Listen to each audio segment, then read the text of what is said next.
Hello guys, Radhe Radhe. आशा करते हैं कि आप सभी अच्छे होंगे, अपने घर में स्वस्थ होंगे। तो नवरात्रि के बाद कलश पर जो नारियल हम रखते हैं उसका हम क्या करें। बहुत लोगों का सवाल होता है कि उस नारियल का हम क्या करें, कैसे उसका उपयोग करें। नवरात्रि के दिन श्रद्धा पूर्वक कलश स्थापना होती है, उसी तरह उसे हटाना भी जरूरी होता है। यदि आप गलत तरीके से नारियल हटाते या प्रयोग करते हैं तो इससे उसका अपमान होता है। ऐसे में आपको नवरात्रि में किए गए पूजा व्रत का फल नहीं मिलता है। तो आइए जानते हैं कि नवरात्रि के बाद कलश पर रखे नारियल का क्या करना चाहिए।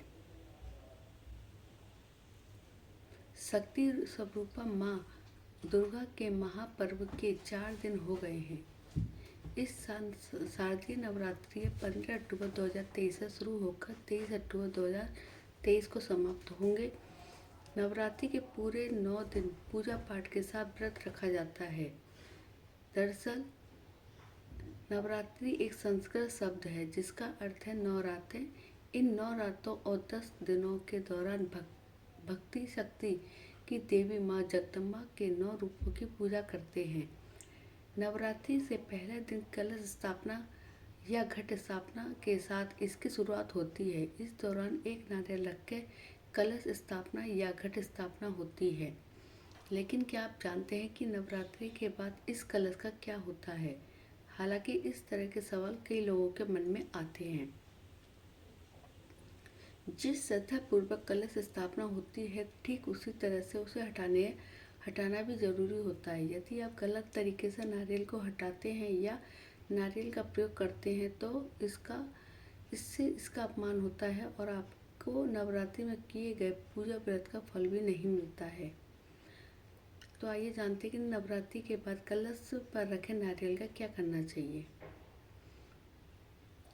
पूजा स्थल पर रखें।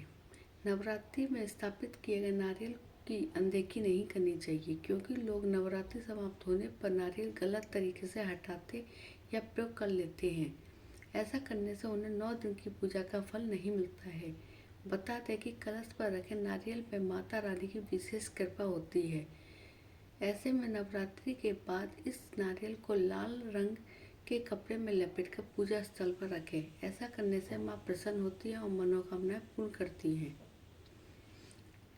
दूसरा है, प्रसाद के रूप में खिलाएं। स्थापित कलश पर रखे नारियल को 9 दिन बाद विधि विधान से हटाना चाहिए।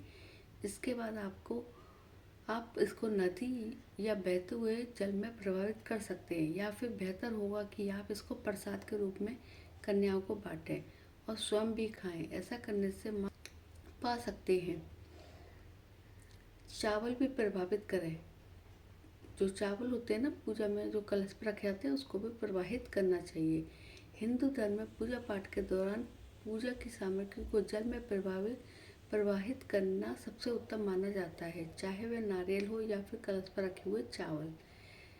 नवरात्रि के बाद सभी को जल में प्रवाहित जरूर करना चाहिए। दरअसल ऐसा करने से कोई दोष नहीं लगता है। जो आपकी पूजा होती है उसका आपको संपूर्ण फल प्राप्त होता है। तो आपको मेरी वीडियो कैसी लगी? अच्छी लगी सब्सक्राइब करें, लाइक करें, कमेंट्स करें। कमेंट्स में ज़रूर बताएं कि ये वीडियो आपको कैसी लगी।